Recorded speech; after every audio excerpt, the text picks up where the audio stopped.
Would you like an opinion on a financial matter you're dealing with? Whether it's about retirement, investments, taxes, or 401ks, Scott Hansen and Pat McLean would like to help you by answering your call. To join Allworth's Money Matters, call now at 833-99-WORTH. That's 833-99-WORTH. Welcome to Allworth's Money Matters. Scott Hansen. Pat McLean, thanks for joining us. Yeah, glad you're with us. We're talking about financial matters. Both myself and my co-host here, we're both financial advisors and broadcast our program, release it on the weekends to be your financial advisors on the air or podcast or whatever you call it these days. Just a second opinion or third opinion or fourth opinion, whatever. An opinion. Let's go We with have that. plenty of opinions. I certainly do. Yeah. And sometimes I moderate them, wondering if... Sometimes. Don't you tip all the time? Moderate my At opinion? least you speak in your opinion. Yes, but then I always want to test the other side of the opinion. What do you mean? Like if I say something and like, am I missing something? Like I was telling my son, he wants to go into business himself and he's looking at these small businesses. And I said to him, don't ask yourself why you want to buy it. Ask yourself why they're selling it. Oh, he's looking at buying some business? Yeah, small business. I said, don't ask why you're buying it. Ask why they're selling it. Like what's going on there that I'm not seeing? Well, Pat, it's the same whether it's a small business or a stock. That's right. You buy a share of Tesla. Well, Tesla's down, right? Maybe it's a good time to be invested in Tesla. So you think, all right, I'm going to buy a Tesla. Well, when you take your capital, your savings, and buy that company, which is what you're doing, someone else on the other side's thinking, I want to sell. That's right. Always, every transaction. Every transaction. So when I say I have an opinion, you want to test both sides of your opinion against all the known information that you can actually, well, it's hard to actually get real information today. So much information is available. And where it used to be, when we started this show 30 years ago, there wasn't that much information available. No, actually, before so Barron's would come out with the Barron's magazine it would be delivered to the bookstore by Saturday afternoon, and we used to broadcast Sunday mornings, and one of us would drive to the bookstore. That correct? Now we're aging ourselves.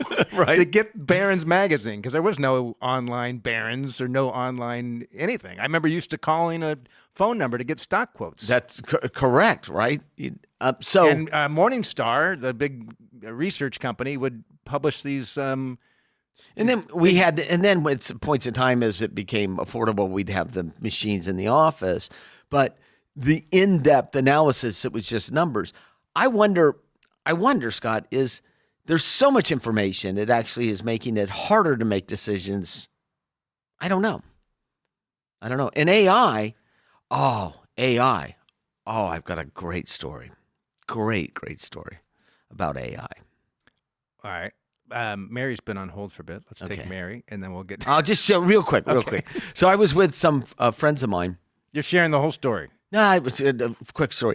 Their son, senior in college, had been contracting someone overseas to write his papers for this class that he wasn't very good at. So he had a contractor. Contractor. Wait. And then all of a sudden, when AI, ChatGPT, the kid overseas started using ChatGPT to write the papers. So he's contracting with this brilliant son overseas to write his term papers for him. And then the kid starts overseas, adult, I don't know what it was, started using ChatGPT. Boom, out of the class. So here's how I look at it. Like, is that a good thing or a bad thing? Like, as an employer, would you want the kid who is resourceful enough to figure out how to have an awesome product? I understand. Yes, yeah, the point of education. I don't know how I feel about it. But anyway, I just thought that when people talk about ChatGPT, and the kid was mad that the person he was contracting with to write his papers used You're like, wait a minute, you're cheating. You're violating the rules here. And the kid was there telling me the story. And he was like, I can't believe this guy did this to me. And I said, do you see the irony? You see what's going on here? Anyway, his name will go unmentioned. But let's go to Mary because she has been 833-99 Worth if you'd like to join the show. Yeah, and love to take your calls. Mary, you're with Allworth's Money Matters. Good morning, gentlemen. How are you today? We are fantastic. Fantastic. Good. So where to start? Should I just kind of mention my question, my portfolio? Yeah. Hopefully it's something around finances. Yes. It is around finances. Okay, good.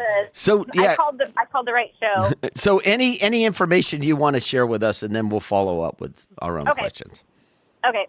I am 51 years old. I am in energy efficient sales for the home. Okay. I make between $150,000 and $170,000 a year. Okay. I am single. I have a home that is worth around $620,000. I owe $125 on it. Awesome. Low interest rate? Yes, 2.25. Wow. Okay.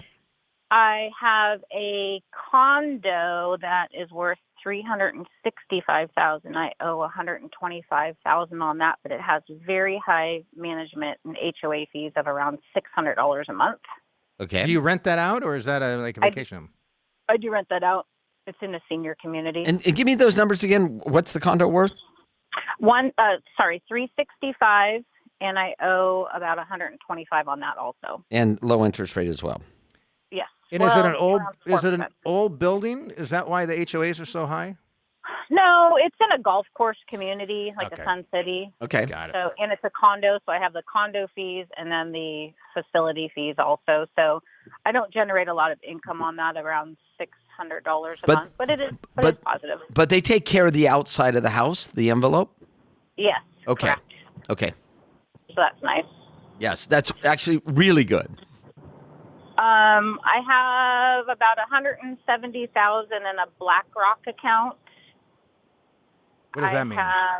BlackRock's managing that $170,000.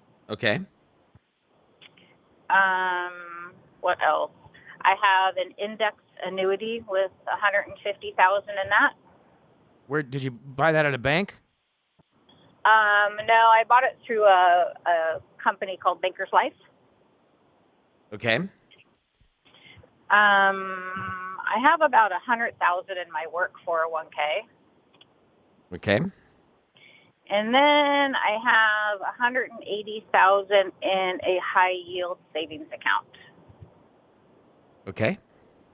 So my question is, because my management fees are fairly high, I was thinking about selling that particular condo and then using the cash from that and then the cash from my high yield savings and buying another rental without high HOA fees for income and doing like a 1031 exchange on the small. That's not a bad idea. The condo, it sounds like a nice condo to live in, or if it was a vacation condo of some sort, and you weren't trying to make any money on it, I should say. But from just an investment standpoint of a rental, it's not the ideal kind of rental. What's it rent for a month? $2,200. And is that market or below market? That's market. It's just a 1-bedroom, 1.5 bedroom. Do you ever plan on living there? No, it's too small for me. I thought about it, but it's pretty tiny. So Why'd you purchase it? I inherited it. Oh, when did you inherit it? 2 years ago. And what was the value when you inherited? Maybe $350. Yeah, then you wouldn't need to do a 1030. I wouldn't bother. Change on it. I wouldn't bother. Oh, okay. You just sell it. Okay. Yeah, because your cost base assuming you inherited this. Was this in a trust ahead of time, an irrevocable trust, or was this just come from if it was from a living trust? It was an irrevocable trust. How long was it in the irrevocable trust? No, I don't know. Probably only about 2 years. Okay, so what you need to find out. So this Did one parent pass away and then it get put into an irrevocable trust, and then your second And parent then passed away? Yes, that's correct. and so it received a step up in basis at the first death. But not this. We don't know. Yeah. That's the question we want to ask: is what is your basis on that? If your basis is high, I wouldn't mess around with an exchange. Okay. No. At all. Okay. So, are you putting the maximum into your work 401k? Well, I can put up to 15,000 because I do have the catch up, the 5,000, but I'm considered highly compensated at my work, so it's limited as to how much I can put in my 401k. Yep. Well, put in as much as they allow, as much as you can. Yeah. I don't. About 15,000 a year. Is the index annuity in an IRA or outside of an IRA? Outside. And how long have you owned it? 2 years. Only like 2 years. So you inherited. My guess was you inherited some money along with the condo, and someone sold you an annuity. No, actually, that was my old 401k from a previous employer. I put into this annuity. So it's in an IRA. The index annuity is in an IRA because if it came from your old 401k, you would have put it in an IRA, and that IRA, then you purchased that indexed annuity. Okay. Sorry about that. No, don't apologize. You have no need for an index annuity. But the surrender charges are probably 10 years. Yes. You know how long the surrender charges are? 10 years. Yes. 10 years. So what's your question for us? That house? So you don't need to do an exchange. You can sell that house. My guess is your basis isn't that low. And you need to check was it an irrevocable trust? When was it put in? And what was the approximate value and the date it was put in? It would, unless they had a lot of money or your parents' trust was really old, I doubt it went into the irrevocable side of it. Okay. I'll check into that. I doubt that. Yeah. My question is kind of more like, since I don't need the monthly income right now, should I possibly sell the condo and then take that other $180,000 that I have in a high yield savings and put it into the market for 10 years, and at that point buy another rental so that can supplement my income? Well, there's a lot of different ways you could supplement your income. A portfolio supplements your income. So the question is, what asset do you buy? The question you're asking is, do I buy real estate so that I can provide an income in retirement? When you say 10 years, you'll be 61 years of age. So I'm thinking you're looking for income in retirement. Do I buy real estate to do that, or do I actually put it in a well-diversified portfolio of stocks, bonds, and maybe some alternatives and provide income that way? Exactly. I know it's a hard question. Well, part of it depends on you and what you want and what your kind of tolerance for ups and downs in your portfolio. And the fact that you put $150,000 into an equity index annuity when you were in your late 40s, either someone sold you that and you didn't quite understand it, or you are terrified of any ups and downs in the market. Well, I just bought the annuity actually 2 years ago. That's right. Right. We understand that. Yeah, just 2 years ago. So, and it was more of like a little safety net of money just to follow the S&P. But it doesn't. But you get.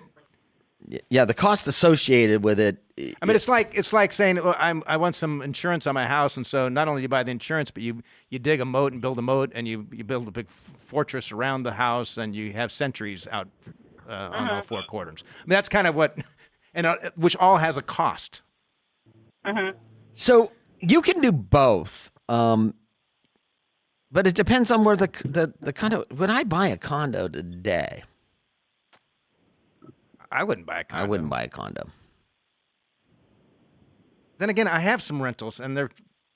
I just yesterday had a phone. I have a rental. I got a call from the property manager. The refrigerator that was placed a couple of years ago, something's wrong with the refrigerator. And I remember just having this conversation, like, my ETF never calls me. I never get a call from my portfolio. From my 401k never calls me in the middle of the day to tell me about a refrigerator that's not quite working. Right? Like those sort of things. I mean, your best bet, Mary, is and every once in a while you hear us say this, it's to get a good financial plan. Sit down with a quality financial advisor. Either pay for a financial plan or have someone will do it with part of the portfolio management. And you can, because what's important is that at some point in time, you're going to need to replace $150,000 a year income. Correct. Which is not easy. Easy. You've got a ways to go. I mean, to replace $150,000 in income, you're going to need. Sure, you don't have a pension. Right, so I do put away about $60,000 to $70,000 in savings a year. Well, maybe that's too much. Maybe it's too little. Yeah, and the high yield, if you're putting it in that high yield, and that's for retirement, then that's the wrong place. Well, I was putting it in there in hopes that I'd have enough money to buy another rental kind of outright, along with the sale of the condo. Well, then you can certainly do that, but don't.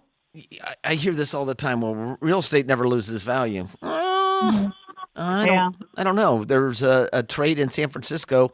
Oh my gosh! Where a commercial where it sold for 10% of what it did 10 years ago. Commercial property. A commercial property. It went from $65 million to $6.5 million. Yeah, and the $6.5 million, they're going to have to put a lot of money into it and wait a long time to turn it. To turn it. I don't know the answer. If you're the best thing you got going for you is you're actually you're a good saver on your income. You could be blowing all this money. Mm-hmm. You're a good saver. The asset class that you put it in is going to, if you are not. I feel like if you have a foundation you're building a house, you've got the foundation laid, and now you're saying, I don't know, should I use steel beams or should I use wood?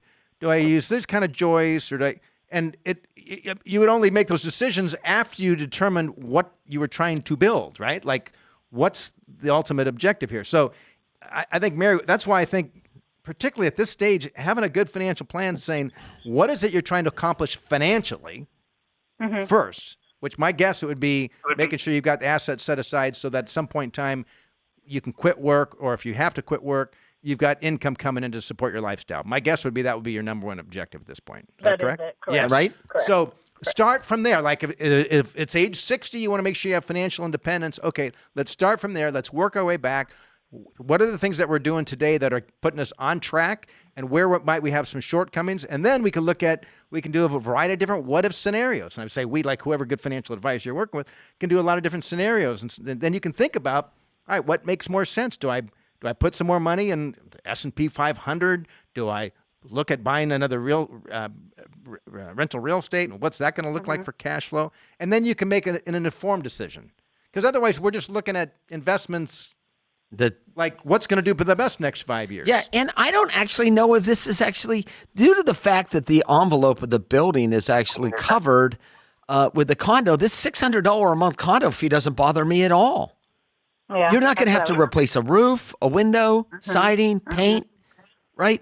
Well, people always get troubled by HOA fees. It's like, no, the money's not just getting burned. It's going into the property. Yeah, when you say that you want to get rid of this condo, first thing I question is why?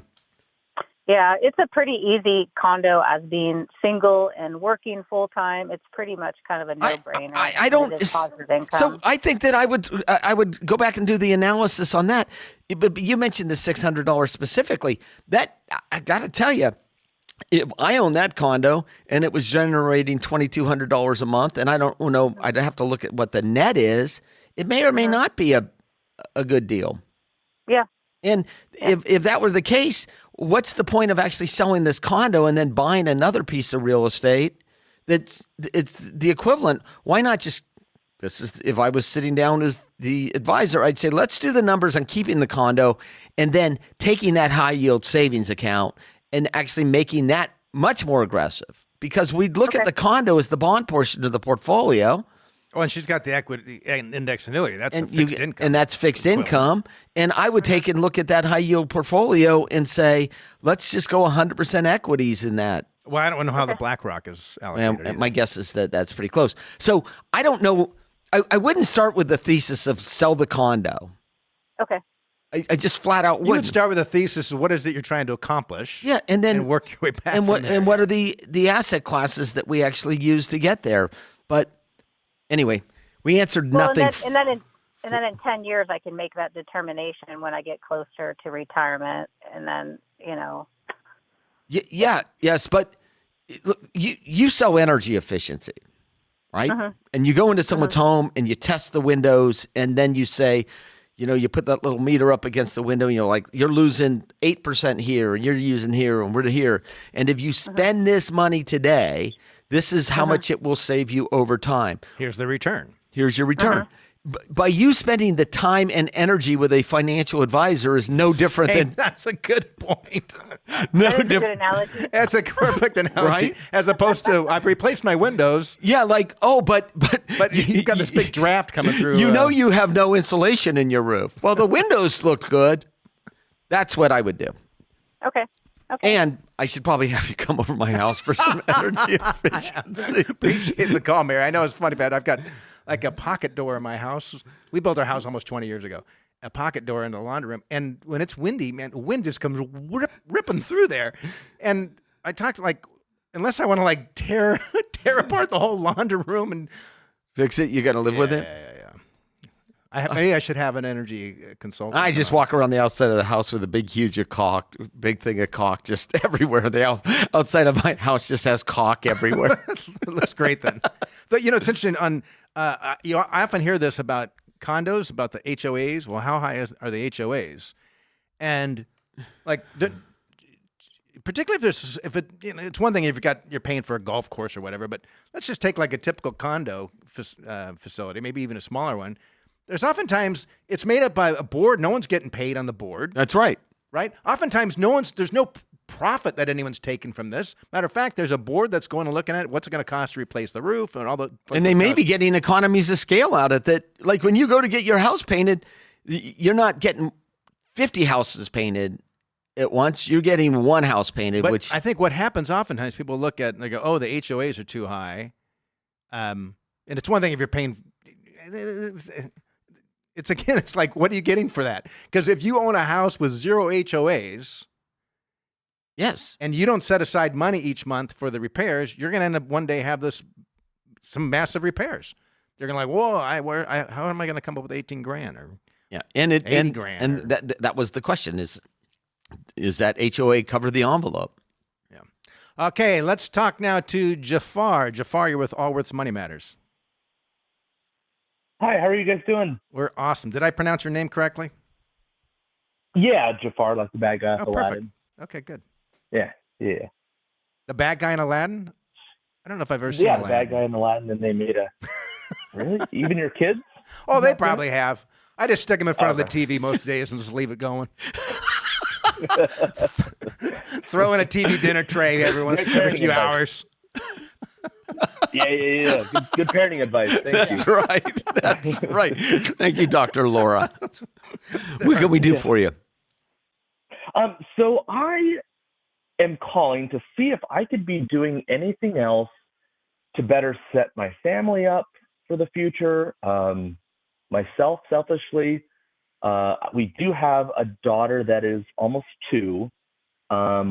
We want to have at least one more, and then I'm adopted. So is my father-in-law. So we want to adopt an older kid, probably in about 5 to 7 years. Okay. I adopted two children after I had 2 biological ones.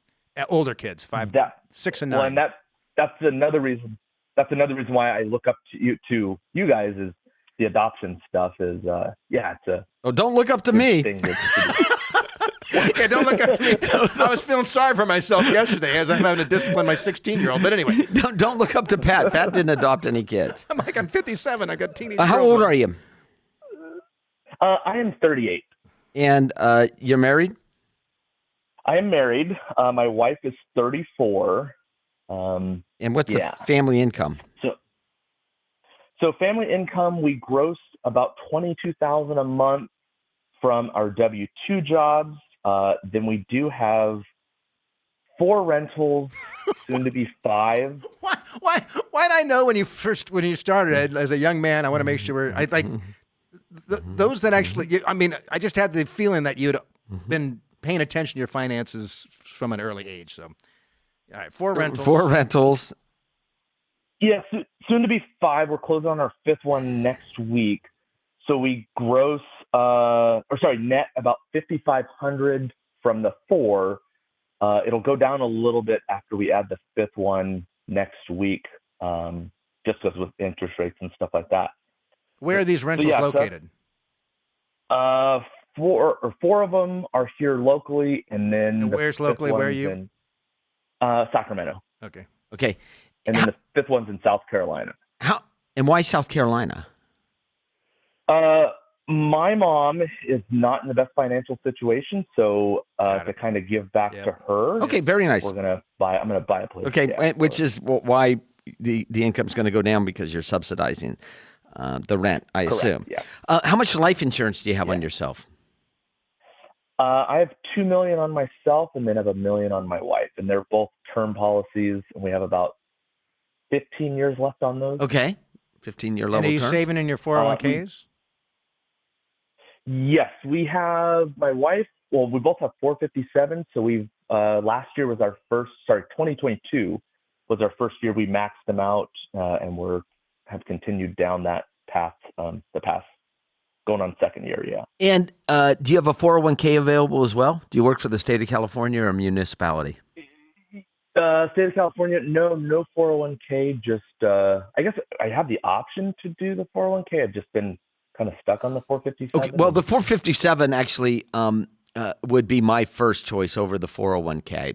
It's got some more liability in it, but we've never actually seen it triggered. I don't know if I'd worry about it. It's actually an asset of the state, not in a trust like a 401k is.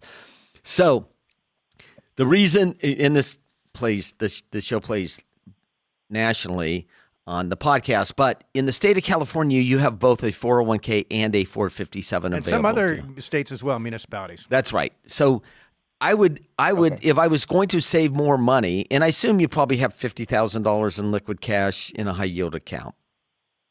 Yes, we do have about that. Of course, it's going down a little bit because we're closing on this place, but we will build it back up to about 75,000. Okay, all right. Well, that's that was my guess. So, and do you have a 529 plan set up yet for your daughter? Yes, we set up the 529. We're putting $250 a month in it. One of the big questions is with the adoption stuff and adopting an older kid, we want to kind of front load that stuff a little bit more since the kid would be older. I am prior military, so if the kids go to a UC system, they will be able to get free tuition at UC schools, but we will have to pay for room and board and books. I got nothing for you. You're doing fine. Right, I know. I got nothing for you. You got something for me, please. I might push a little bit more money into the 529. You could front load it now in the child's name and just change the beneficiary at some point in time. Okay. To another. You can't split them though, can you? I don't know if you I don't think you can split them.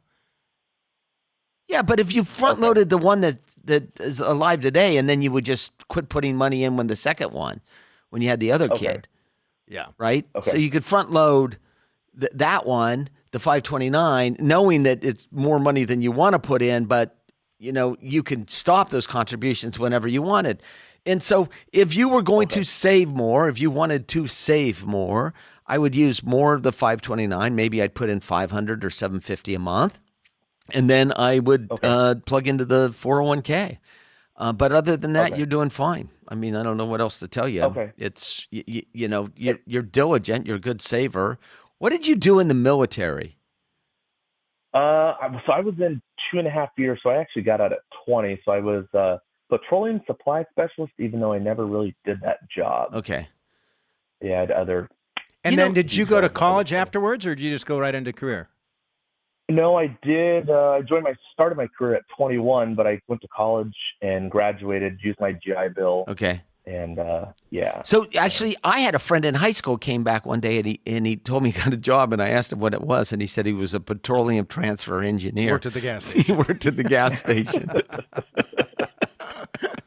I almost said a joke like that, but you're fine. You're fine. You're fine.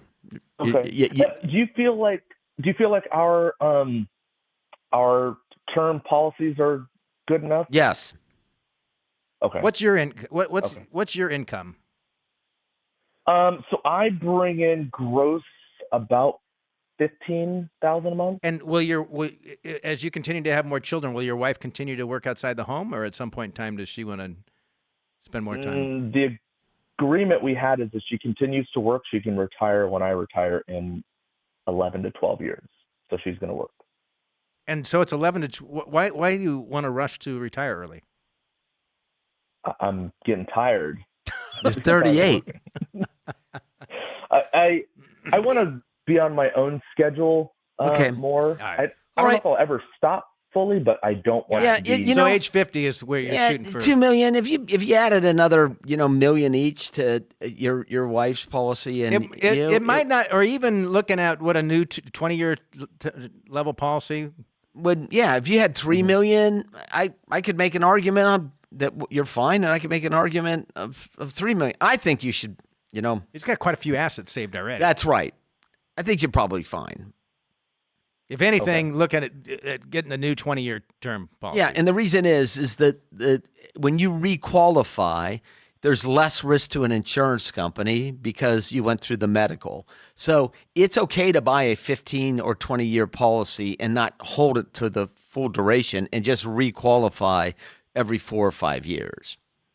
And you just have to price it. All you have to do. But you're doing fine. You're doing fine. You're perfect. All right. Thank you. Appreciate the call. Wish you well. All right. Hey, on a side note on term level policy. So here's how these work, and I'm going to tell you a story about a friend of mine. So a term policy, it's for a term of time, right?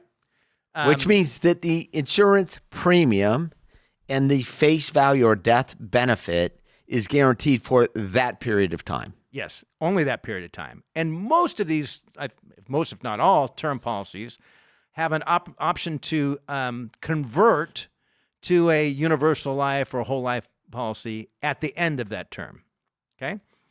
But the premiums are extremely high because the only people in the conversion. Yes, because the only people that keep those are the ones that can't get insurance anywhere else. So it's known as adverse selection in the insurance industry. And for most people, they'll need a term for a period of time, just like talking to Jafar. He needed term, and he's got a young kid. He's going to adopt a couple more, but down the road, the kids are going to be gone. He's not going to have the need for insurance. So I've got a buddy of mine that had 2 boys, had 20-year level term policies, raising the kids. His wife took care of taking care of the family finances. And just having a conversation, she had made some mention about how their life insurance premiums were $700 a month. And the term had run out. Oh, and converted. It converted, and she just thought, I guess it's much more expensive now. And like 2.5 years of paying. And then does it start with a new surrender charge at the conversion? Do you know? He didn't need the insurance anymore.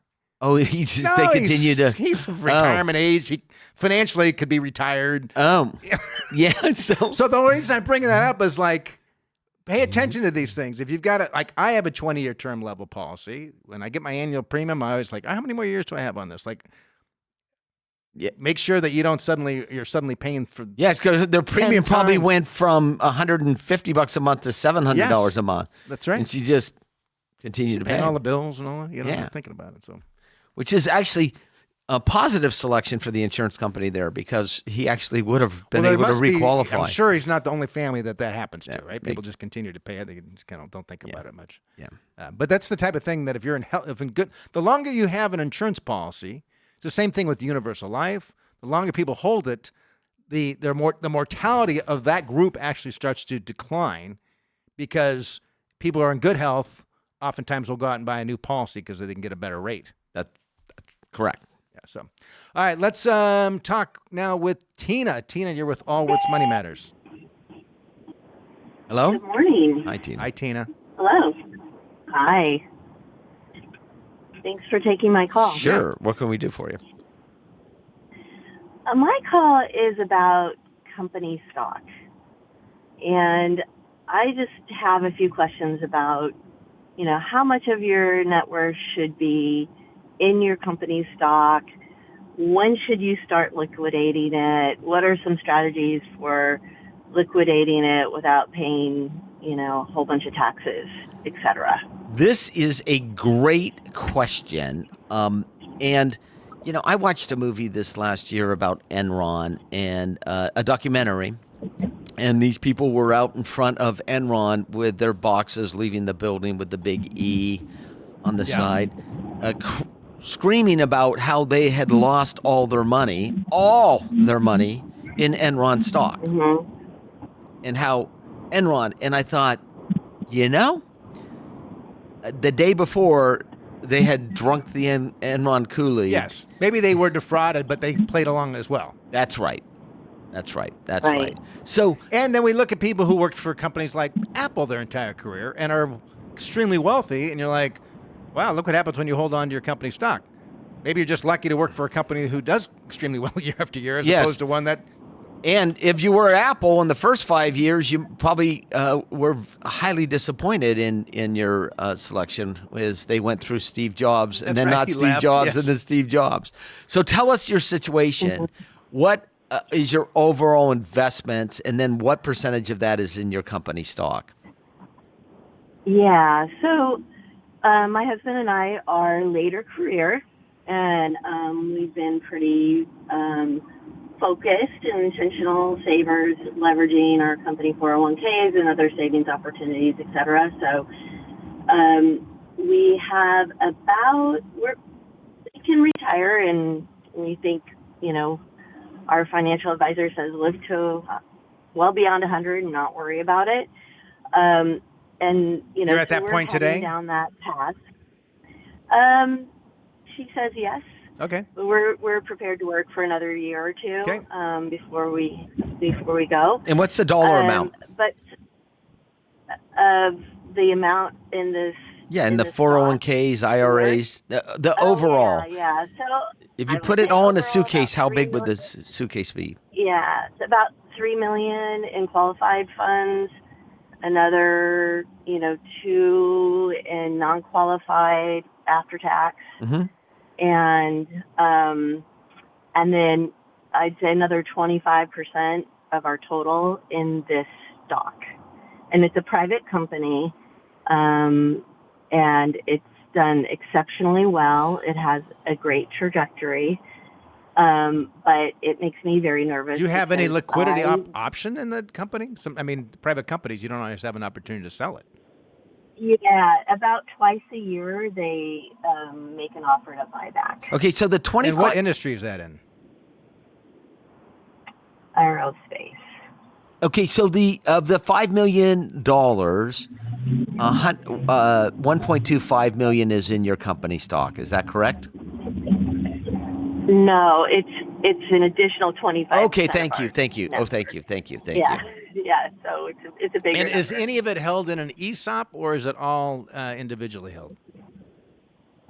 The majority of it is in just individually held. It's not in any tax favored status. And there's not okay. And how close are you to retirement? Let's just say a year and a half. Let me ask you this question: If the stock went to zero, would you still be able to retire in a year or two? I think we might put it out for another couple of years. You want to? I think we could. No. See, the concept behind diversification is not designed to get wealthier. It's designed to protect where you're at, right? So when we're young, working for a growing company, maybe I've got more in there than I was prudent, but I'm taking a chance on it. If it works out, great. If it doesn't work out, that's all right. I'm still young. When we get to retirement age, particularly when retirement's right around the corner, for most people, they're more concerned about maintaining their lifestyle than they are about becoming wealthier. They don't want to go be poor, right? That's when diversification comes into play. What's the family income? Right now, with both of us working, let's just say in $400,000 or $500,000 a year. And so all of this is gain in this. So how old are you guys? I just had my 59.5 birthday. Okay. My husband's about 6 months older than me. Birthday. So here's the thing that I look at too is the tax ramifications. So, Of course. right. So if you wait until after you retire and you start liquidating these, right, dollars. Mm-hmm. Yeah. Is there any pension income anywhere? No, we have IRAs and 401ks, but not a. And your non-qualified, are there any stocks that you could sell at a loss? Anything that can trigger a loss there? We do that when there is opportunity. We don't have anything right now. And you don't have any loss carry forward from it. Yeah. It's a tough A one. little Yeah, bit. this but is really. nothing I that gotta. would cover this off. This is. Oftentimes if you don't know what to do, you just split the difference, and then you're right either way. But this one, because of the tax and retirement's so close. Because if you were retiring in December of this year, would say, okay, the next couple of years, we're going to have a strategy of reducing your exposure to this stock, and we're not going to take any income from your 401ks or IRAs. We're going to make sure that your non-qualified tax is managed in a tax-efficient manner, so we can pay a very low capital gain tax on this. Yeah, and if your income wasn't as high as it was today, I'd be inclined to. Right. What's your family income today? 4 to 5. So I'd be inclined to hold it. So when you said it's 25% more, right? So you've got almost $1.5 million in over $1 million it. bucks in it. Yeah, you got $1.5 million in it. Times 2. Oh. It's a lot. Yeah, it's a lot. Oh. I'd start paring it down. And how's the value today versus 6 months ago, a year ago, 3 years ago, 8 years ago? It's like a rocket ship. I'd start paring it down. Just keeps on going up. I'd start paring it down. Either that, because nothing goes straight up forever. Either right? that, or I would actually pick a similarly publicly traded stock and do put options on it to give myself some downside protection. Which is essentially, put options. You're paying a premium that if it goes down in price, you get paid. And what you're doing there is you're trying to identify companies that are in the same industry that do the same thing that actually will help you. If that's so, you're getting a sibling stock, if you will. So you're using financial instruments that give you some downside protection, and you're paying that premium so that you can take advantage of the tax ramifications a year from now. And your advisor may or may not. Is this aerospace company affiliated with a billionaire who has other companies? Yes. Oh, I'd pare it down, and I most certainly would. I would consider paring down and doing some put options on at least half of the portfolio. Put option using what? That a similar stock. There's no similarity to that company. Just because of the guy that runs it. Yes. You're Who's right. brilliant. Which is, listen, what makes you good makes you bad. Yeah. Yes. I'd pare it down. I'd pare it down. okay. Is your advisor saying the same? Yeah. It's hard to do though. It's You make really so much money, but you're at the finish line now. You're almost done. And Gina, by the way, if you sell some, it's invariably going to go up. Look, I just remember working with clients with Agilent, and what was the spinoff of AT&T back in the day? The High Flyer. What was it? Was it Lucent Technologies, and I sold 50% of this client's portfolio, and it went up for another year and a half, and the client couldn't get over it. And how much money they would have made until it blew up 95%. Until it went down by 95%, right? And so he was right, and I was right. But you're so close to the finish line, I would bite the bullet, and especially if you've got a charismatic or semi-charismatic leader. How's the value even set if it's private? Who's making up the share price? Yeah. And how many times earnings is the share price? When there's the nice thing about public dividend. markets, we know what Yeah. we know what buyers and sellers. When it's a private company, look,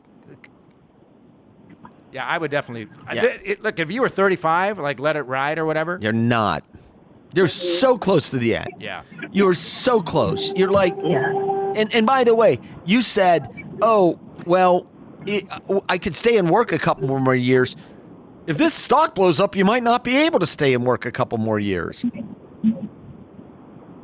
I mean, Yeah, look at what they did with Tesla employees last week. They went to the gate, couldn't get in. 10%. Right. Depending upon the location, up to 10%. I would get rid of 50% of it. I would bite the bullet. I would too. Immediately, next time opportunity. Because what you and said, your capital gains that you're paying, your net's still going to be worth more than the company was worth 6 months ago. Understand? And what changed our view on it is when you said times 2. Right? Because now it's over $2 million in that particular stock, correct? Yes. Oh my! Over 3. Probably yes. No, not no, Okay. no. Okay. 2. All right. Well, Okay. I would pair it. I'd bite the bullet. This has been helpful. This has been helpful. Thank you so much. It's a hard. And by the way, if you take half, you're right and wrong, right? So equally.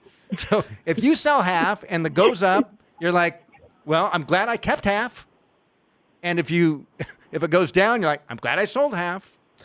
So I'm 61. Splitting the baby. I'm 61 years of age, and I'm trying to put myself in your situation, how I would act. I'd sell half.